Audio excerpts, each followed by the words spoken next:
Hello, friends. We are excited that our No Small Endeavor Plus community is growing. Now, all of our friends in the No Small Endeavor orbit are intelligent, smarter than average, winsome, good-looking, while the members of NSC Plus seem especially so because they are enjoying ad-free episodes as well as special subscriber-only content once a month where we discuss habits and practices learned from our guests over the years. And those special episodes have been a lot of fun, personal and practical. I love sitting down with our producer, Jacob Lewis, and recording those for you. And so we would love to have you join us. And your NSC Plus membership helps support the show. So because of all of these things, we'd love for you to join the NSC Plus family. Just go to nosmallendeavor.com, click subscribe, and start catching up on our subscriber-only episodes today. Again, go now, nosmallendeavor.com, click subscribe, and start catching up. See you there. Hello, friends. Lee Seacamp. You're listening to No Small Endeavor. This is our unabridged interview with Jerry Mitchell. Jerry's an investigative journalist. For years worked for the Mississippi Clarion-Ledger there in Jackson, Mississippi.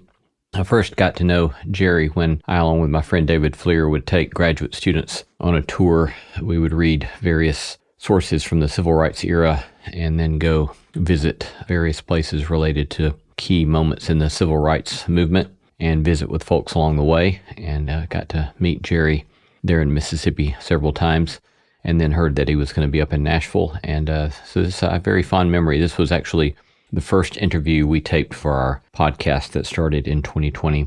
A special day sitting and talking to Jerry, hearing his amazing stories, and a fond memory of him sitting in the living room taping that interview with our dog Otis snuggled up beside Jerry there.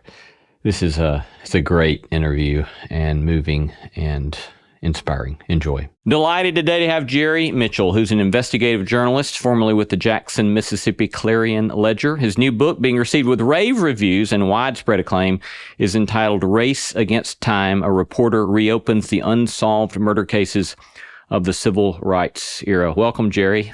Well, it's good to be with you, Lee. It's good to be with you. The last time I think I was with you was in Jackson, Mississippi itself. That's right. And That's right. Yeah, bringing a group of students through on one of the civil rights tours. I always love talking to the students. It's always good. It was it's a wonderful sort of venture to get to do such things. But it's delightful to have you here. Here we are in my home. So grateful to have you here in my home. Yeah, it's a wonderful home. And I wish people could see our Havapoo Otis. Yeah. With his snout on your leg there yeah, on the sofa. That's, I love. He has taken to you quite well. Well, I love dogs. Wendy, my dog. I say my dog was my son's dog, but it became my dog. Yes. When you feed them and walk them, they pretty much become yours. Yes, Otis is our son's dog who has become our dog as well. Yeah. There you go. Yeah. That's how it works. Yeah. So we're very grateful to have you here. Well, it's great to be here. Yeah, thank you. So if I understand correctly, as I've heard you tell the stories through the years, that the work that you've done in investigative journalism has ended up leading to something like 24 convictions in civil rights murder cases. Yeah, there have been 24 overall nationwide. It sure have. And these were cases in which originally they either were not prosecuted or they were prosecuted and the defendants were acquitted rather than... Well, not acquitted, but mistrials. On juries. Or maybe not tried at all. Yeah. Absolutely. How in the world did you begin getting into such work? Well, I saw a movie, and it's called Mississippi Burning. Yeah, I remember that movie. Which is about the Ku Klux Klan's killings of 3 civil rights workers, young people, young men by the name of James Chaney, Andy Goodman, and Mickey Schwerner. And that happened on June 21st of 1964. First day of summer, Freedom Summer. And in that case, I think a lot of people came into Mississippi to help with voter registration. That's exactly what they were doing. They were all involved in the civil rights movement. Andy Goodman was coming down as a part of those students, 1,000 students that trained in Ohio and were kind of coming down to Mississippi. And when they got back, or even before they got back, the reason they came back early was because the Klan had bombed one of the churches, like set it on fire, where the Mickey Schwerner and James Chaney had spoken before. And so the Klan burned that church to the ground. And so the civil rights workers came to investigate that particular fire, and members of the church were beaten as well. And in that particular case, those 3 young men ended up being killed. They were killed by the Klan. They were arrested, put in jail, and then released. The deputy sheriff, who was a Klansman himself, released those 3 young men into the hands of waiting Klansmen, who then in turn killed them and buried their bodies 15 feet down in an earthen dam. Goodness. So you saw this movie, Mississippi Burning. Yep. And how did that end up getting you into this work? Well, what happened was I saw it with a couple of FBI agents who investigated that case, as well as the journalist who covered that case. And basically what I learned and what outraged me was the fact that no one had ever been, despite more than 20 Klansmen being involved in killing those 3 young men, nobody had ever been prosecuted for murder. And that was what I couldn't wrap my head around, that nobody had ever been prosecuted for murder. And so that kind of began both my education and my journey. I knew nothing of any of this. This was not something I learned in school. No one ever told me these stories or this. I knew very little about the civil rights movement, period. And I certainly didn't know much about the violence connected to the movement, other than I remember when I was a young kid that Martin Luther King Jr. was assassinated. I do remember that. That kind of came through into my little child's world, but the rest of it all escaped me. Huh. You know, it's remarkable. I remember, I grew up in Talladega, Alabama, and one of the bombings of the buses occurred probably, I don't know, maybe 15-minute drive from my home. Right. And I don't ever, and that happened, I would have been a very young child when that happened. 61, yeah. That would have been before I was born, but I never remember having heard it talked about when I was a kid. Exactly. No one talked about it. And it was 15 minutes away from my house. And it was not until I was in seminary, actually in Texas, right, that I began watching a video series that one of our professors had us watch. Right. And that was the first I'd ever heard about this story. Well, this one, there was a whole series of black churches in in my hometown of Texarkana, Texas, that got bombed, burned to the ground. And both Texas side, I think, and Arkansas side too. And I never knew that until I came back for they invite some alums back for this gathering in the early 2000s. And suddenly I hear someone talking about, my church got bombed. I was like, what? And so I didn't know, even my own hometown, I didn't know about, some of the horrible things that happened. To the town's credit, they were able to kind of come together and rally and begin to rebuild those churches. And they went through a tough time too, but I didn't know any of that growing up. So here you are, the late 80s, you see this movie, you kind of feel this sense of indignation about outrage, anger. Yeah. And then what happens from that point forward? Well, not too long after that, about a month later, an unrelated yet related event happened, which was I was able to get my hands on these spy records, just a smattering of them, just a little bit of one, that were from these sealed files. And that kind of led me to be interested in getting more, and eventually I got... So sealed files, you mean sealed state files? There were these spy records that were part of the Mississippi Sovereignty Commission, which was the state segregationist spy agency. It was operating in Mississippi, headed by the governor. And was it an official government bureaucracy? It was an official state agency headed by the governor, and then all the top state leaders were a part of it. It's kind of the state equivalent of a white citizens council. Huh. And they had a propaganda arm in which they promoted segregation by sending people up north and bragging about segregation.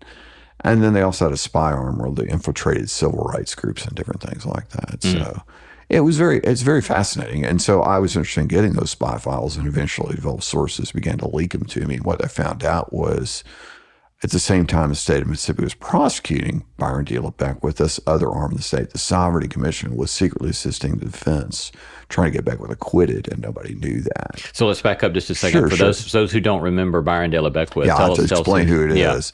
So, Medgar Evers, let me tell that first. Medgar Evers was the head of, he was the field secretary for the Mississippi NAACP.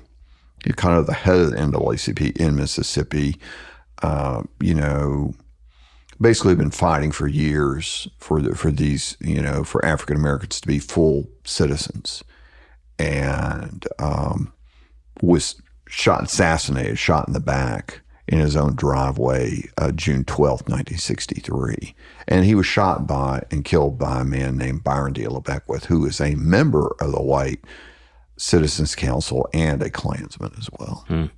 I actually, the last time I saw you that afternoon, we went to Medgar Evers' home there in Jackson. And it's a very moving, it is sort of place to visit, and it's just a sort of sacred he was, kind of holy exactly. place. He killed right in that spot, and you can still see what appear to be blood on the driveway. It's a very haunting place. It is haunting, yeah. And I was always moved by. I've been there 2-3 times now, I guess, and I think one of the things that just so much got my attention was the ways in which the house plan had been changed. So he didn't have a front door and had a side door for security purposes. He's the only house on that street that doesn't have a front door. Yeah, and then the windows were up high. Correct. So that it was harder to see people in the house. Bingo. And I remember hearing stories about how their children didn't have a normal bed. They would sleep on a mattress on the floor in the back bedroom. That's so correct. That, again, it was harder for well, if a bullet came through, that it wouldn't hurt yeah. kids if they were sleeping. Yeah. And then that haunting story about him coming home. I think he came home late that night. He did. It was after midnight. And was unloading, I think, T-shirts out of his back of his car. And it said, "Jim Crow must go." Yeah. And was shot in there. the back. Yeah. But essentially, it's the 30-06 he got shot with. So Byron Dale Beckwith shoots him in the back, and then Medgar fell forward and managed to get himself around to the side door, of the house, the garage door, and his wife and the kids heard the shot and then ran outside, saw the blood, and screamed, and the daughter, Rena Evers, said, "Daddy, get up, Daddy, get up," and he never did. Byron Dale Beckwith went on trial, but is 64 twice, but hung juries both times, and he walked free. And so, how possibly for people who that just can't possibly make sense how that would happen when there's all sorts of evidence that he did it? How does something like that happen?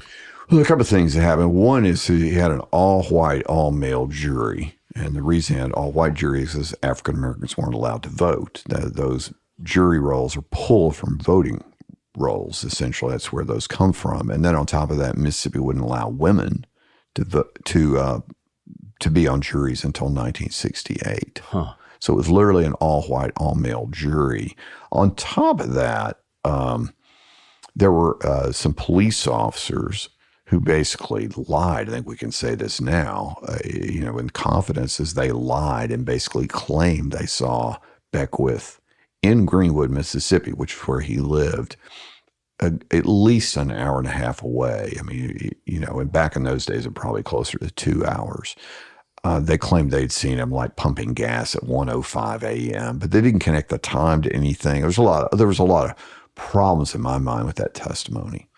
So so with all of these things, he hung jury twice in 1964. Right. And then he goes off and lives his life. He just walks free. He goes home. In fact, they had a banner across one of the bridges and Delta bridges that said, "Welcome home, Delay." That is kind of his nickname, Delay. Wow. Welcome home is a hero. Wow. So when do you and Byron de la Beckwith meet up? April of 1990. So I wrote my story on what I just mentioned, ran October 1st of 1989. And then went to go visit Mr. Beckwith. That was in April of 1990. Huh. And what was that like? Or first, before you say what it was like, how did you possibly? I mean, I assume you don't just go knock on the door. No, I called him. I mean, he and I have been talking on the phone for a little bit. It took me a while to get his phone number. He had an unlisted phone number, but I actually had help from a incredibly well-known, at least in reporting circles, reporter by the name of Johnny Popham. He worked for the New York Times for a long time, and then before coming back to the Chattanooga paper. And so he was retired, but I guess they hung out or they knew him or whatever. And he was the one actually helped me get Byron D. Beckwith's home number. And so I called Beckwith and we kind of started a series of conversations. Yeah. And I had to pass the quiz in order to go interview him. And What sort of quiz? Well, what are your parents' names? Where do you live? Where do you go to church? Where'd you go to college?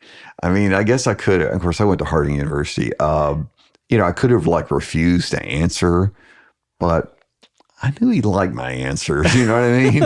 And so I just kind of told the truth, and I have that your answers kind of gave you credibility as a white man, as a white Southern Christian man. I'm a WASP, and so that I fit and I checked off all the boxes, Yeah. So he kind of said, "Come on," and so I went to visit him. And what did you find when you get there? Oh, it was absolutely the most racist person I ever spent any serious time with. It just N-word this, N-word that, and very anti-Semitic. I mean, just anybody who wasn't white, I mean, he pretty much hated. What was it when you went to see him? I mean, what were you hoping to accomplish? Just as from the perspective of a journalist perspective, what was kind of your agenda? What would be your really best case scenario there you had? Well, I think some reporters would have come in with maybe an agenda of a gotcha interview. But my mentality was more, how this guy, because I already talked to him on the phone, how did this guy get to be such a racist? And that's what I was kind of curious about. How did he get to be such a racist? And I think I got at least some semblance of an answer. So it was interesting. Because he just joined everything, including eventually the Klan. Now, he didn't admit he joined the Klan, but it was pretty obvious he did. He was praising the Klan in our conversation. So you have this conversation with him. You begin to get a picture of kind of what he's up to. Oh, yeah. And then praised the White Citizens Council. He talked about the White Citizens Council like it was a long lost love. You know what I mean? He was just very praising of it. Yeah. Then you leave? Yeah. Yeah. Well, one of the things about detail is kind of interesting. I'll throw in that at some point his wife brought him this. It looked like orange soda, but then she brought it in and as for him to drink. And as I kind of looked more closely at the drink, it was like bubbling furiously, like some kind of mad scientist potion. I'm like, what in the world is that? See this? And so I asked him, of course, at some point, I was like, what is that you're drinking? And it was indeed orange soda, but it was combined with food grade hydrogen peroxide. And I was like, really? What's that about? Well, he was a believer in something called chelation, which is CHELATO. And it's this belief, it's been around a long time, but it's this belief, the radical right kind of seized on it. But the belief was that you would ingest something and then it would grab all these poisons and pull them out of your body. Huh. Yeah. Yeah, that was the creepy. That was like the really creepy part of it. But it's almost like, I mean, as you tell that story, it strikes me as almost like a perfect metaphor for sort of his Christian identity, sort of. Yeah, he was, isn't it? Very much Christian identity. He believed. And kind of describe that for people who don't know what that is. I'll do this real quickly. It's blunt and it's very racist. So just I apologize in advance for how offensive this is. But he believed that Adam and Eve were white people. He believed that non-white people were created on the sixth day, and they call them mud people, by the way, and have no souls. They're like animals; they have no souls. So they're more animals. They're more animal-like, and therefore, at least the way I took it, therefore you have the right to kill them. It's not like killing a human. And then he believes that Jews are satanic. Like he believes that, and people who are Christian identity believe this too, that Eve had sex with Satan the serpent, and that's where Jews came from. I mean, that's really awful and racist and anti-Semitic. But yeah, that is what he believed.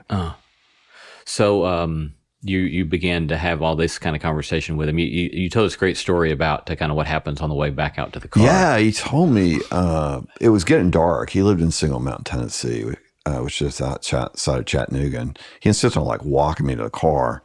And I'm like, really, that's okay. I think I can find my way. And so he walks me out to the car anyway. He gets me out to the car and says, if you write positive things about white Caucasian Christians, God will bless you.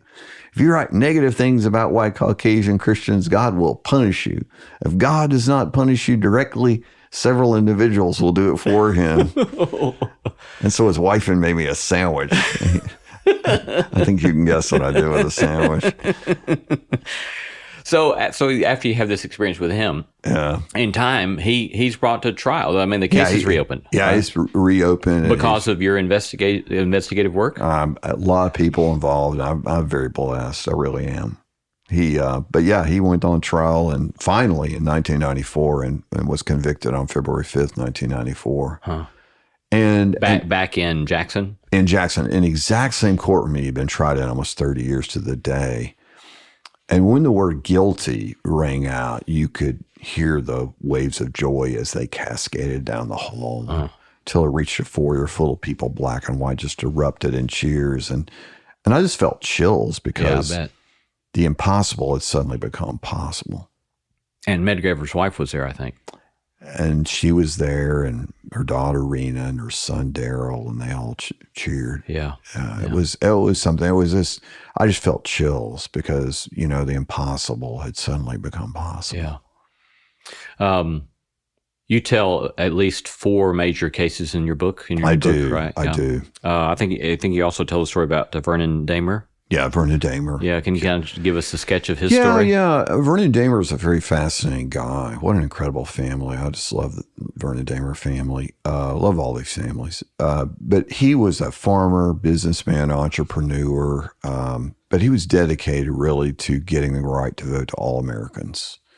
And the Klan didn't like that and attacked him and his family in the middle of the night, January 10th, 1966, set the house on fire, began firing their guns into the house. Vernon Damer woke up, grabbed his shotgun, ran to the front of the house, began firing back at the Klansmen so his family could escape safely out a back window. Unfortunately, the flames of the fire seared his lungs and he died later that day. A few weeks later in the mail came his voter registration card. He had fought his whole life for the right of all Americans to be able to vote, but never been able to cast a ballot himself. And the guy who ordered the killing, Sam Bowers, was the head of the White Knights of the KKK, had never been convicted in that case.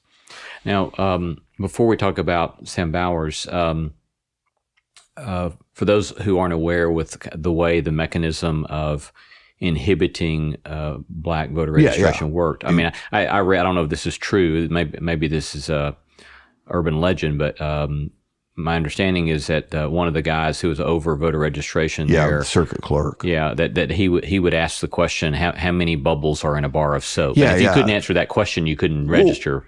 The history of that is, and I mentioned this briefly in my book, is basically after Reconstruction, when the Union troops left in 1875, 1876 from the South, Mississippi, white Mississippians essentially began to reassert power, both by violence, hook or crook, whatever, and eventually began to take power again, or to, in their words, reassert white supremacy. And so in 1890, they adopted a new constitution that basically put in place poll taxes and constitutional quiz. And so these circuit clerks acted as gatekeepers. And then 2 years later, they adopted basically a state law that kicked everybody off the voting rolls, black and white. So they had to reapply. Okay. So once they had to reapply, the circuit clerks, basically everybody who was The whites who came in, they just passed with flying colors, and they were a lot of times say, "Oh yeah, Joe, I know you. You go ahead and register." And African American came in, it would be like, "Oh no, oh no, you don't understand what that part of the Constitution means," or like you said, they might ask some absurd question like, which I know got asked in Mississippi, how many bubbles in a bar of soap. I mean, they basically would either ask impossible questions that they couldn't answer or things like that, and therefore barred African Americans from voting for many years. So I think that's one of the things that so often seems to me people overlook is that there's a huge difference between a law that's on the books and social policy that may inhibit the intent of the law on the books. Bingo. It was the law. It was the law in Mississippi, and many other southern states adopted that, including, I think, Tennessee, if I'm not mistaken, essentially had something similar to that. It was adopted throughout the South, that the idea of poll taxes, the combination of both poll taxes and some kind of test or quiz or something that would keep. I think some other states also had what they would call a grandfather clause. Like if your grandfather you couldn't vote unless your grandfather voted. And different things like that. So there was a whole series of laws like that. So when people come in, like in the summer, Freedom Summer, they're coming in trying to help people get registered to vote. Right. Vernon Damer's trying to help people get registered to vote. In his own community. And he actually had, in 1961, actually had some civil rights activists actually living with him, and they were actually working on voter registration and going around and getting African Americans registered to vote. Yeah. Now, they brought a lawsuit later, by the way. That was a whole other thing, which Vernon Damer was a part of that as well. If I remember correctly, Vernon is another one of those who has served in World War II. He didn't serve in World War II, but he had 6 of his 7 sons served a total of 78 years in the armed forces. Yeah. Yeah, so it's remarkable. I've been but a lot of them did. Medgar Evers did. Medgar Evers served, and I think that's the other part that kind of gets left out of the history sometimes is people think that the modern civil rights movement began with Brown versus Board of Education, the U.S. Supreme Court ruling May of 1954, which desegregated public schools. Right. But actually, it began with these African Americans who returned home from coming home from war, and said, "Hey, we fought for our country. We deserve the same rights as citizens." And in many ways, as I understand it, the U.S. Army was more progressive than they were segregated at that moment in time. But you're right, the desegregation of the armed forces began after the war. Truman basically made it a policy. Now it took a period of time before they were fully desegregated, but that's what began to happen. So Vernon Damer dies after this horrific house bombing, firebombing. What happens in his case? So basically, the case got reopened. I did a story after the Vernon Damer family met with me. I did a story that met with the district attorney. He reopened the case. He acted interested at the time, and then got kind of cold feet over time. And then another district attorney came in. It was like starting over. It just looked like nothing was going to happen. And so I ended up going to grad school at Ohio State. And while I was in Ohio State, I get this telephone call from this guy that claimed he had information on the Vernon Damer case and wanted to meet with me. And so I flew back to Mississippi and met with him. And he turned out he had worked for Sam Bowers, and helped type up Klan propaganda and stuff like that. So it was interesting. And so I came back and met him, and he had overheard Sam Bowers give the orders to kill Vernon Damer. So that after that was in spring of 1997. Then the authorities he met with the authorities, and the authorities reopened the case. I think it's this case that you tell some hilarious stories about. There are some very funny stories, and I hate to. It's such a tragic, horrible, murder, but there are some funny stories. But I tracked down Billy Roy Pitts, who was involved in the killing, and he was he basically began to cooperate, and then And then in terms of some of the stories, like when Bowers got arrested in May of 1998, and he was arrested with his right-hand guy. This guy's name is Devers Nix. And when the family brought Devers Nix in, it was like the most pitiful sight you've ever seen. They were like wheeling him in the wheelchair with the green oxygen tank that he's breathing out of. And they wheel him up in front of the judge, and he's like, I can't take more than a couple steps without needing oxygen, Judge. And so the judge is like, well, I normally don't do this, but I'm going to lay out without bond. So a dozen days later, this is like a reporter's dream. We catch him on the golf course. And you get a picture? Yeah, we got pictures, and he got arrested. So we had like before and after pictures in the paper, you know. Klansman says he's too sick for jail, but not for golf. Wow. So he got arrested. Yeah, he loved me. Yeah, that is something else. Yeah. But Sam Bowers ends up being convicted. He ends up being convicted August 21st of 1998 Yeah. and sentenced to life in prison, just like Beck was. Yeah. So you've indicated that you've experienced your own sort of as the story you told us about Byron Beckwith a moment ago, but you've experienced plenty of kind of death threats and. Oh yeah, as you've yeah, gone. yeah. I've had dozens of death threats. A Klansman repeatedly kept telling me he was going to slit my throat, and God said he had pictures of me and knew where I lived, and just all sorts of things like that. You know, over the years. Plus people. I even got confronted in a church parking lot. You know, what are you doing digging up the past? You know what I mean? That kind of thing. You know, that was more harassment than threat. Yeah. But it was just like, why are you doing this? I was like, you know, this is news. This is important. You know? Yeah. So how does one go about? I mean, obviously these are people who are threatening you who have a history of violence. Oh yeah, yeah. So yeah. these are not not incredible threats. You know, the credibility to them. How does one go about processing that sort of threat? Well, you know, for me personally, I think the thing that's helped me the most has been faith. And that is because if somebody kills me, I just get to go home sooner. And I think for me personally, that's helped me a lot.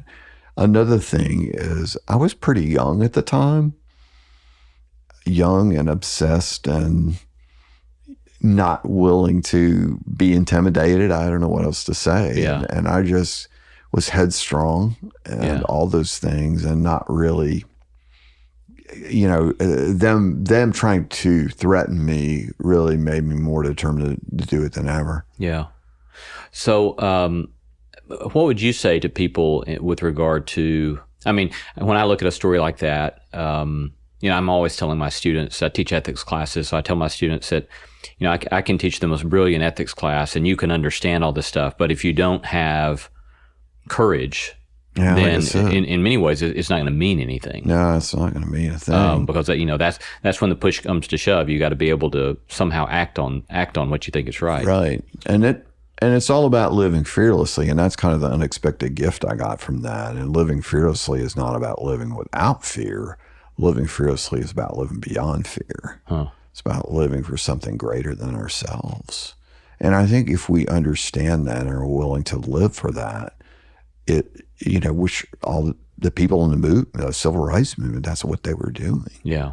Yeah. They were living for something greater than ourselves, because it's when we're able to do that, I think that we can kind of take that next step and be courageous, you know, because that's what we want. We want to live courageously. We want to live courageous lives because, I don't know, a life of fear is not worth living. Yeah. Yeah, it is remarkable that you have gotten to play your part in a movement that just has so many heroes of such immense courage. That's over and overwhelming. over again. Yeah, yeah. I mean, we could sit here all day and talk about the courage of just ordinary people, as we might say. Yeah. The extraordinary courage of ordinary people. Yeah. Over and over again. Fannie Lou Hamer and and so many others that I just inspire me. Bob Moses, wow, just many. Ramsey Moore. I mean, that aren't necessarily known to, the average American. I think it's one of the problems too, is we don't teach our history. And, this kind of gets written off as, I don't mean anything offensive about it. This kind of gets all written off as African-American history, or this belongs in Black History Month. Yeah. But the truth is it's our history. Yeah. It's not just African-American history. Right. It's our history.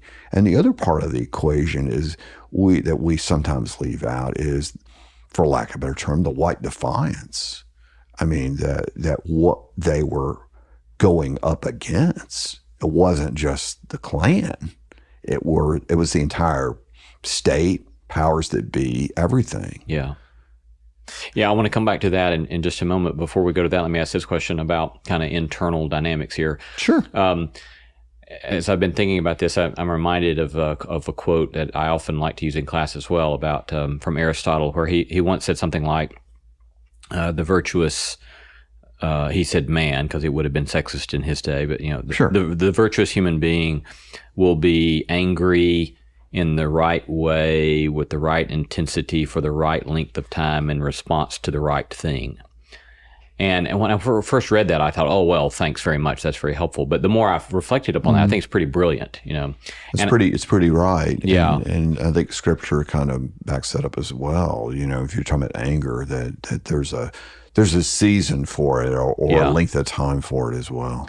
And so when you talked about seeing Mississippi burning and that beginning this sort of I was angry, very angry, what does it look like over a long haul to let anger be properly ordered and become, I guess, fuel for just action, versus it becoming seeds of bitterness that just eat you away inside? Yeah, well, that's a great question. I think the answer, at least we get from Solomon, is don't let the sun go down on your anger. I mean, I think this, if we're angry, well, make it more personal. If we're angry at somebody, the idea is for us as Christians, is to go take care of that. You don't let that fester, because when it festers, that's when it kind of becomes bitterness. But I think in these kind of cases, in my opinion, what this is more like, to borrow a term, righteous anger, or whatever you want to call it, just anger. And I think it's okay to be angry in that way and to seek justice. I think that's what, from a faith perspective, God loves justice. That's what, Isaiah says. I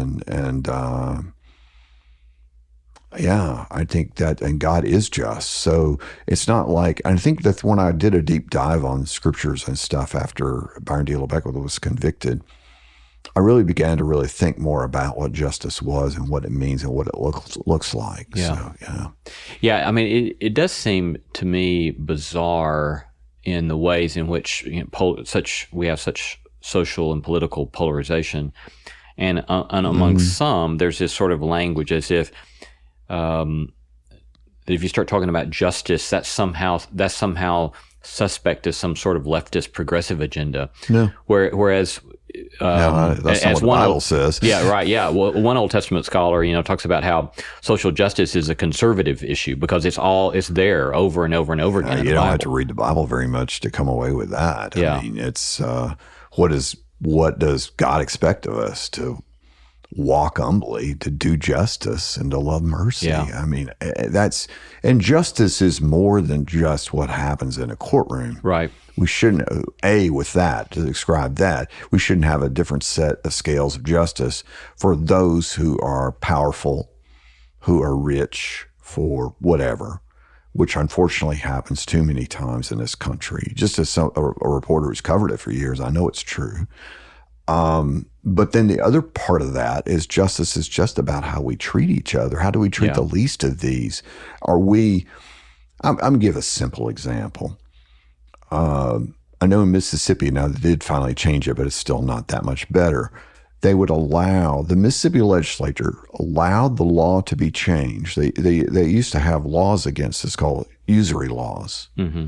And instead, Mississippi legislature, like a lot of other state legislatures, were willing to change the law, and even in some cases the Constitution, to allow these payday lendings places or title loan places or whatever to charge the equivalent of, like, this was the one in Mississippi, 573% interest. Oh my goodness.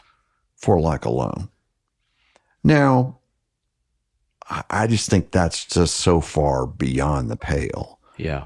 But for for a state legislature to change the law and allow essentially poor people to be, in my opinion, to be exploited to that extent, because you are essentially exploiting them in that level. And we as a society didn't used to allow that, but but we've now opened the door to allow that.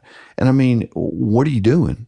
Yeah. I mean, we as a society should try to protect, and I'm not trying to go on a wild crusade, but let's say the lottery. Everyone says, oh yeah, the lottery is a great thing. Well, who does the lottery? Well, a lot of the people that do, you don't see rich people going in to buy a bunch of lottery tickets most of the time. Yeah. My understanding is that studies on that basically show it's like a regressive tax on the poor. Exactly, on the poor. So, and we can debate these things socially and everything, but it's something we ought to be thinking about. Yeah. And that's justice too, in my opinion. Yeah. Well, yeah, a lot of the biblical scholarship around justice will talk about how clearly you have in Scripture this sort of element in which justice is the sort of retributive justice that you get in the criminal justice system. But as you say, one of the first things about that is that it must be equitably dealt out, exactly. Right?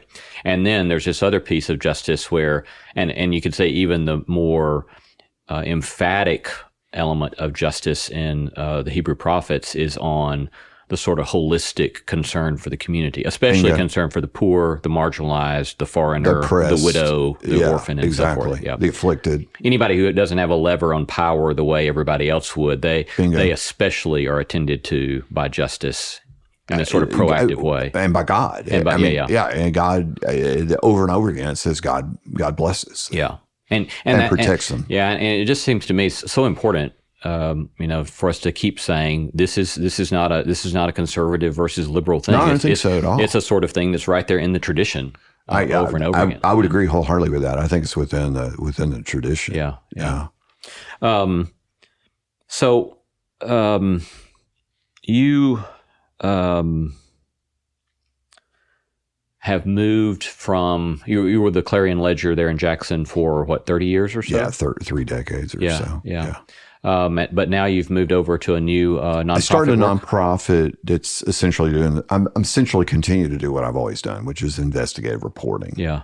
Because I think that's, for whatever reason, God gave this gift to me. I don't know why, but anyway, but that's kind of what he... And I would say, I should have said this in the introduction, but I think you're the only MacArthur Genius Grant recipient that I've ever met. So I'm sure that had to be quite a fascinating sort of experience. Well, yeah, that's a whole interesting story. I had someone ask me the other day about that phone call. It was funny. It was interesting. Yeah. Yeah, which was an interesting experience. And that was because of the MacArthur grant, I got that book deal. So that's... So I'm grateful. Yeah. So in the nonprofit work that you're doing, what are y'all trying to accomplish with that? Well, we want to, we are interested in areas of justice and those kinds of things. I mean, I think how does it all play out? How do these things play out? I'm very interested in criminal justice system, and we're looking at those things. For instance, one of the areas we're exploring right now is juveniles who've been sentenced to life without parole. Mm. And so that's something the U.S. Supreme Court has come back and said, hey, wait a minute, this ought to be rare, not frequent.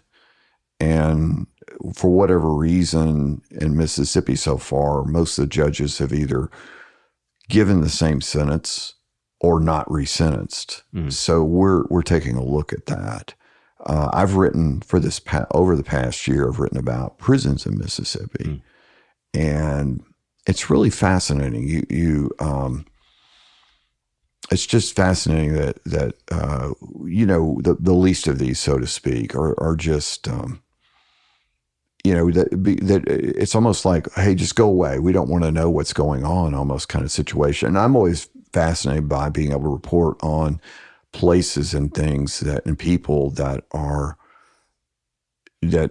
being reported on, these hidden worlds. And so I've reported on prisons before. So we just kind of took a deep dive into prisons along with the help of ProPublica. We got a grant from them for a year. And basically, bottom line, we kind of showed the prisons were going to blow up in Mississippi, and they did in December. And all these people, were killed in basically a gang war. Oh, goodness. Yeah, and we had basically showed how the gangs were running the place because I'm enough staff, 50% vacancy rate. The 50% vacancy rate in the staff of the prisons? Yeah, right, exactly. In staffing, the correctional officers only being paid $25,000. Oh my goodness! A year, which qualified them and their families for food stamps in Mississippi. So it's just all sorts of awful situations. And so we reported on that, and that's part of what we do. We want to warn the public and public officials, and they did nothing, and that's what happened. What do you do with the argument of somebody like Michelle Alexander in the new Jim Crow, where she's making the argument that the mechanisms of Jim Crow systematically have been relocated to the kind of criminal justice system mechanisms. The mass incarceration and that kind of thing, which is an interesting argument. I mean, certainly you can. If you look at Mississippi, you went from slave plantations to a plantation at Parchman Prison. It was a plantation, and essentially you had inmates that worked on what they called the sun up to sundown gang that worked.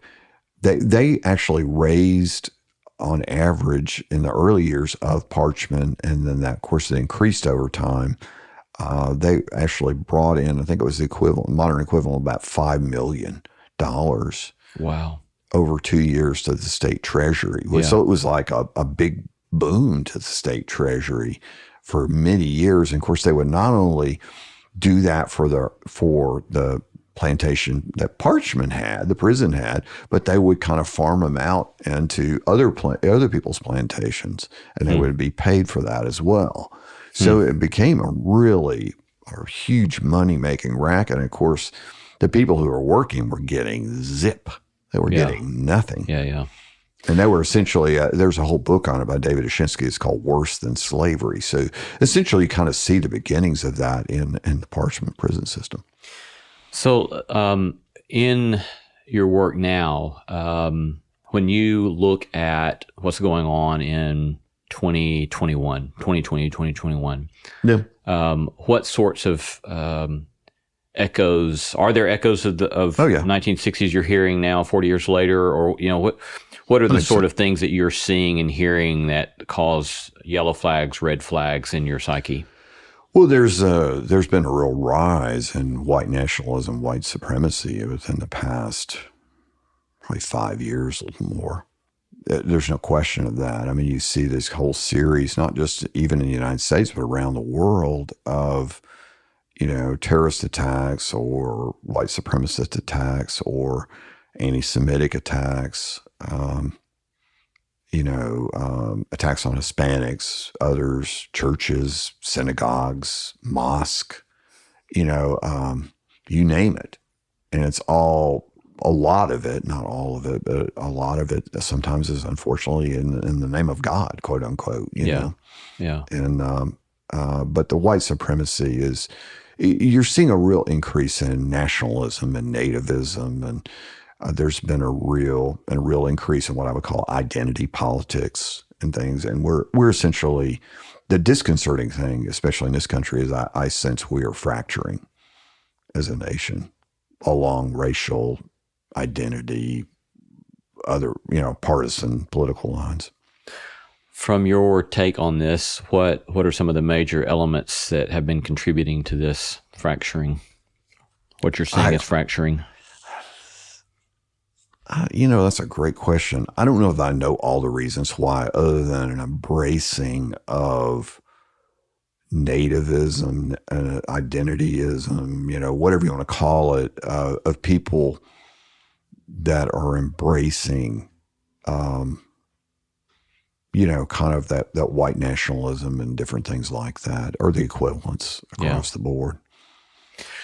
In what ways do you feel the media itself is contributing to our polarization? Wow, that's a great question. Well, one of the ways, I guess you could say, or what's happening is kind of we've devolved back to over 100 years ago, which is when we used to have, like back with newspapers were basically the media. You had back then, you would have like the Republican whatever newspaper, or you'd have they were party organs, or the such and such Democrat. I don't know that I ever knew that. Yeah, it's true. So this is early 20th century? Well, if you go back and look at the names of newspapers, I mean, it's called Arkansas Democrat. Huh. Yeah, in Arkansas, and so that was a Democratic publication. Huh. And of course, that was Southern Democrat. Not like necessarily we would think of Democrat today. But Mississippi has a paper called the Woodville Republican. Well, it was a Republican Party organ, Yeah. and that's kind of AP, Associated Press, kind of was a service that was seeking to kind of try to satisfy everybody. Like they were going to try and be a news service that was used by everybody, not just one particular party. So each party kind of had their own party line, so to speak, on things. And that was the way it was before the turn of the 20th century. That was in place, and then kind of came along. And after that was this idea of more universal idea of what they called objectivity and things like that. So, I mean, I clearly... And that's how we've got that today. I guess that's the other, finish that thought. The other part of that is today, you see that today. You see what today? You see you see these kind of echo chambers. Oh, yeah.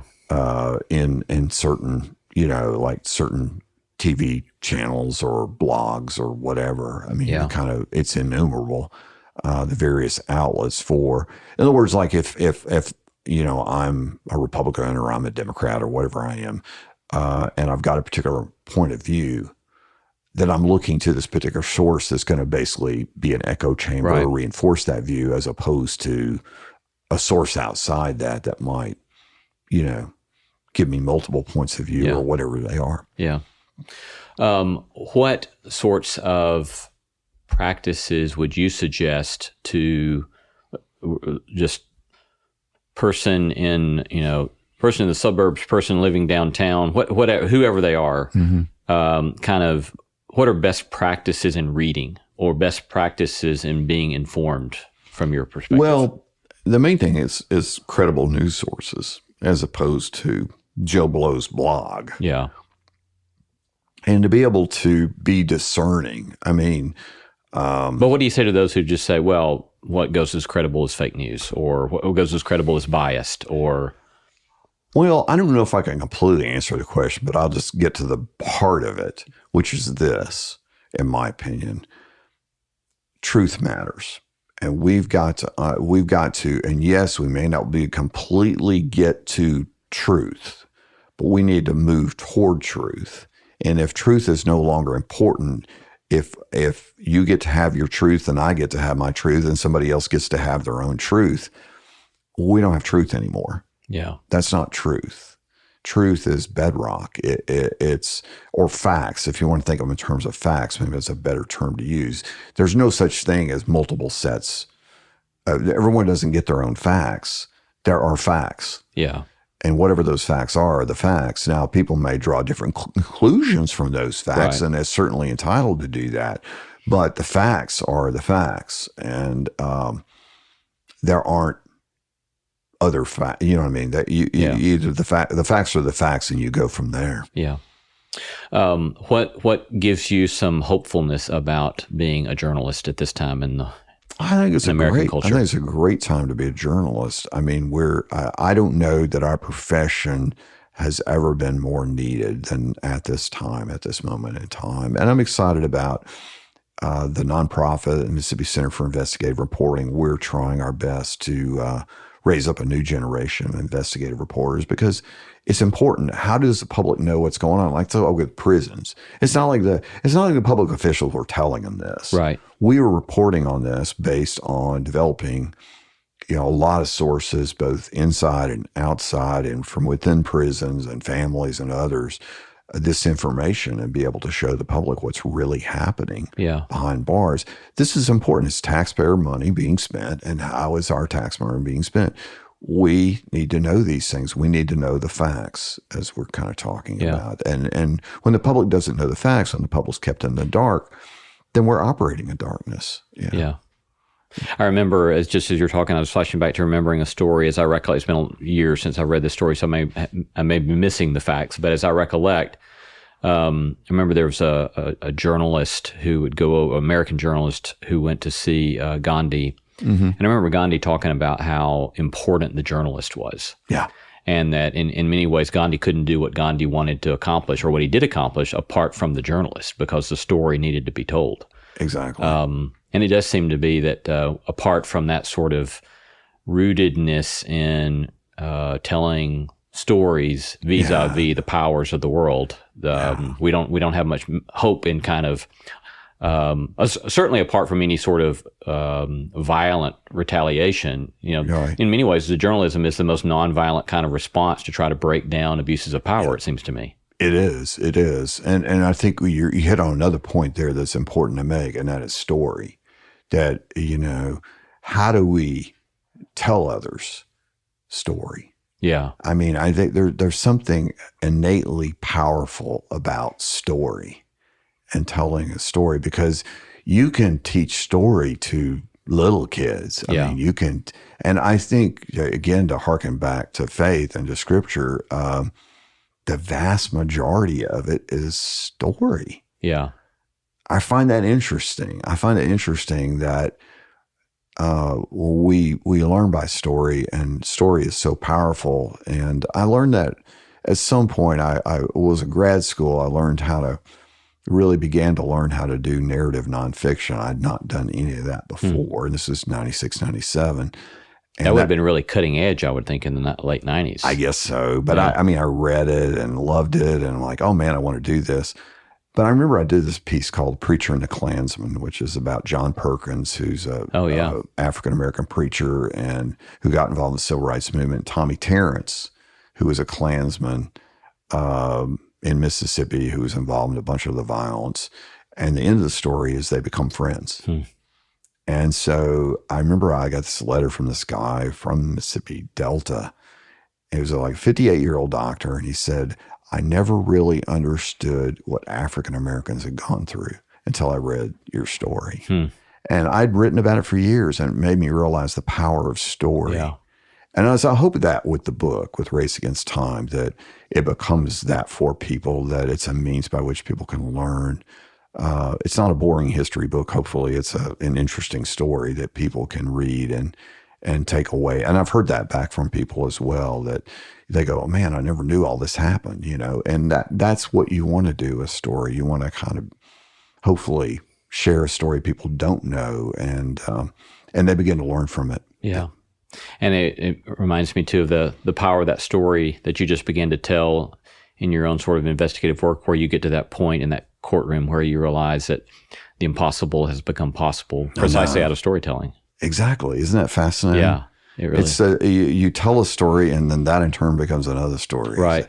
Yeah. It's or a continuation of the story. It is. It does remind us, and I think sometimes it's real easy to get away from that, to think, it lets you know sometimes if you just assemble a whole list of facts, it's not necessarily going to have the power it will, that if it's embedded within a story. Yeah.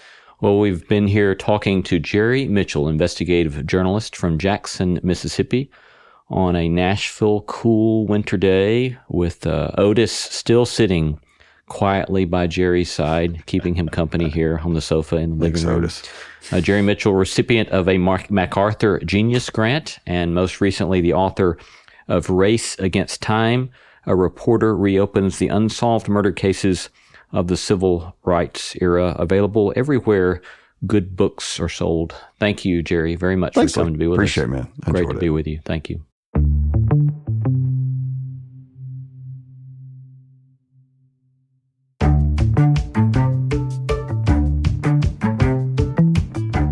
All Our thanks to all the stellar team that makes this show possible. Christy Bragg, Jacob Lewis, Sophie Byard, Tom Anderson, Kate Hayes, Mary Evelyn Brown, Carriet Harmon, Jason Sheasley, Ellis Osborne, and Tim Lauer. Thanks for listening, and let's keep exploring what it means to live a good life together. No Small Endeavor is a production of PRX, Tokens Media LLC, and Great Feeling Studios.